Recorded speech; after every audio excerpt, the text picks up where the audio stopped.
السلام علیکم ورحمۃ اللہ وبرکاتہ۔ پچھلی ویڈیو میں ہم نے سورہ طٰہٰ کی آیت نمبر 116 تک کی تلاوت کی تھی اور ترجمہ پڑھا تھا۔ آئیے اس سے آگے تلاوت کا آغاز کرتے ہیں۔ اعوذ باللہ من الشیطان الرجیم، بسم اللہ الرحمن الرحیم۔ فَقُلْنَا يَا آدَمُ إِنَّ هَذَا عَدُوٌّ لَكَ وَلِزَوْجِكَ فَلَا يُخْرِجَنَّكُمَا مِنَ الْجَنَّةِ فَتَشْقَىٰ۔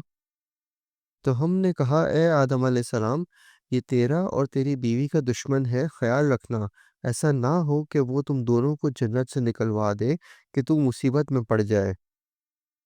إِنَّ لَكَ أَلَّا تَجُوعَ فِيهَا وَلَا تَعْرَىٰ۔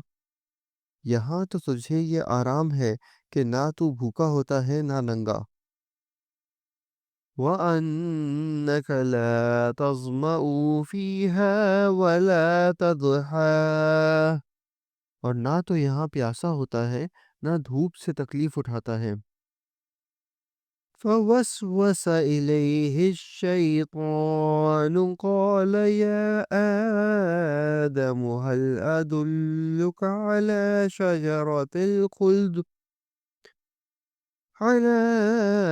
شَجَرَةِ الْخُلْدِ وَمُلْكٍ لَّا يَبْلَىٰ۔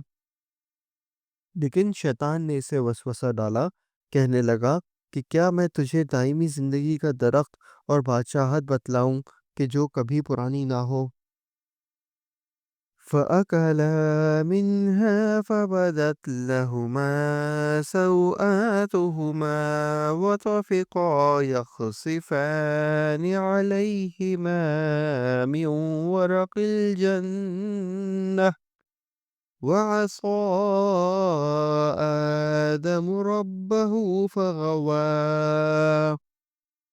چنانچہ ان دونوں نے اس درخت سے کچھ کھا لیا، پس ان کے سطر کھل گئے اور وہ وحشت کے پتوں سے اپنے آپ کو ڈھانکنے لگے، اور آدم علیہ السلام نے اپنے رب کی نافرمانی کی، پس بہک گیا۔ ثُمَّ اجْتَبَاهُ رَبُّهُ فَتَابَ عَلَيْهِ وَهَدَىٰ۔ پھر اس کے رب نے اسے نوازا، اس کی توبہ قبول کی اور اس کی رہنمائی کی۔ قَالَ اهْبِطَا مِنْهَا جَمِيعًا بَعْضُكُمْ لِبَعْضٍ عَدُوٌّ فَإِمَّا يَأْتِيَنَّكُم مِّنِّي هُدًى فَمَنِ اتَّبَعَ هُدَايَ فَلَا يَضِلُّ وَلَا يَشْقَىٰ۔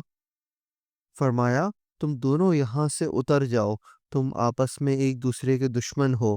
اب تمہارے پاس جب کبھی میری طرف سے ہدایت پہنچے تو جو میری ہدایت کی پیروی کرے، نہ تو وہ بہکے گا نہ تکلیف میں پڑے گا۔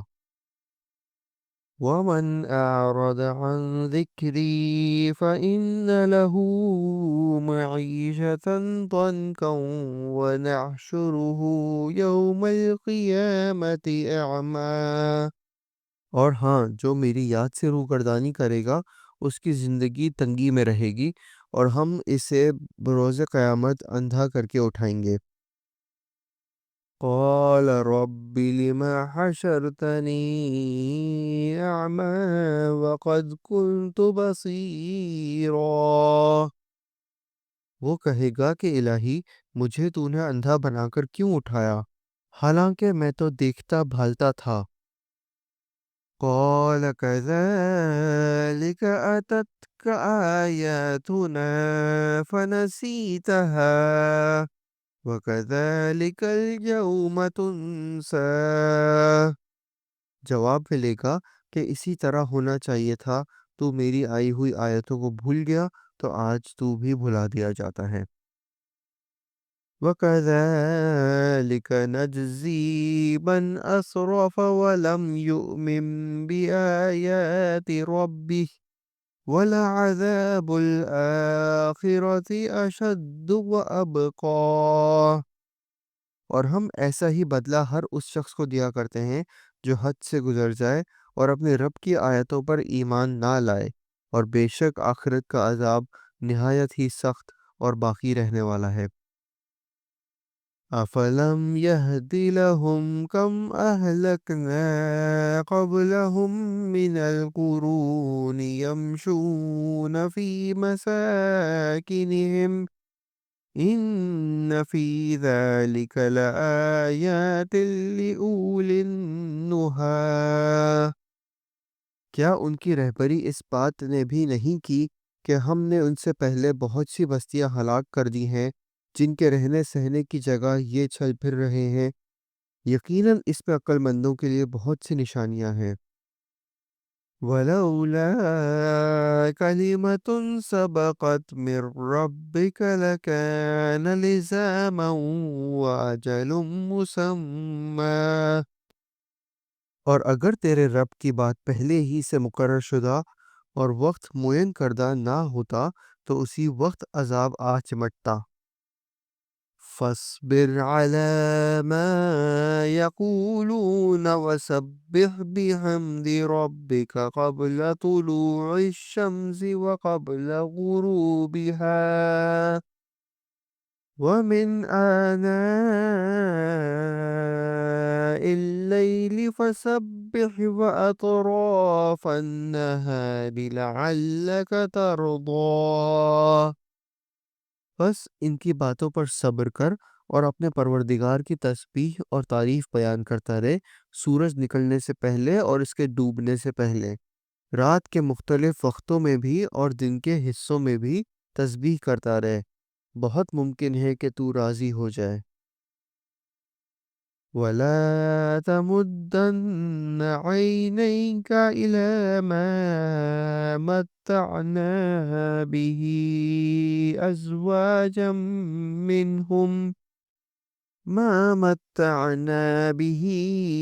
أَزْوَاجًا مِّنْهُمْ زَهْرَةَ الْحَيَاةِ الدُّنْيَا لِنَفْتِنَهُمْ فِيهِ وَرِزْقُ رَبِّكَ خَيْرٌ وَأَبْقَىٰ۔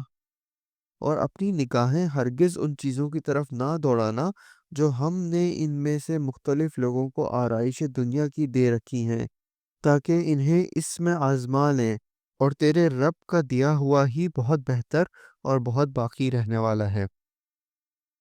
وَأْمُرْ أَهْلَكَ بِالصَّلَاةِ وَاصْطَبِرْ عَلَيْهَا لَا نَسْأَلُكَ رِزْقًا نَحْنُ نَرْزُقُكَ وَالْعَاقِبَةُ لِلتَّقْوَىٰ۔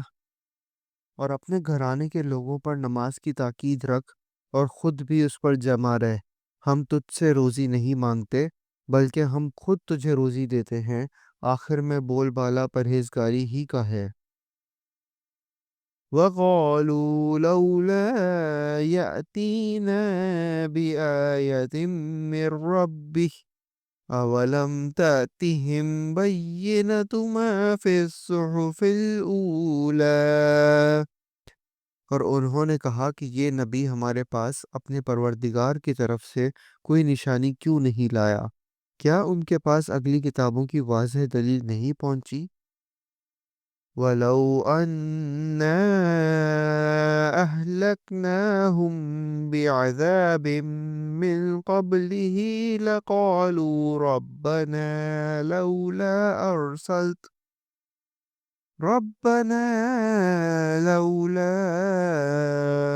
أَرْسَلْتَ إِلَيْنَا رَسُولًا فَنَتَّبِعَ آيَاتِكَ مِن قَبْلِ أَن نَّذِلَّ وَنَخْزَىٰ۔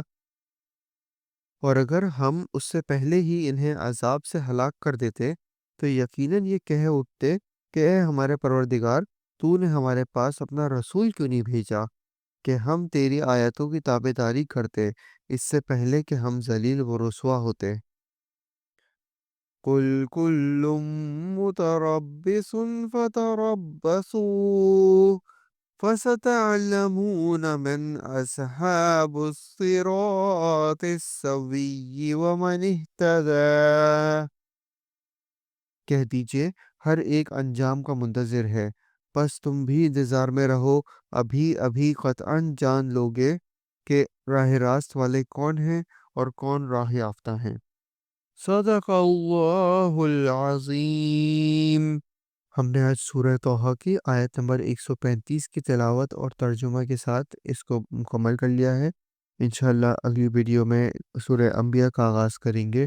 تب تک کے لیے اجازت دیجیے۔ اللہ حافظ۔ السلام علیکم ورحمۃ اللہ وبرکاتہ۔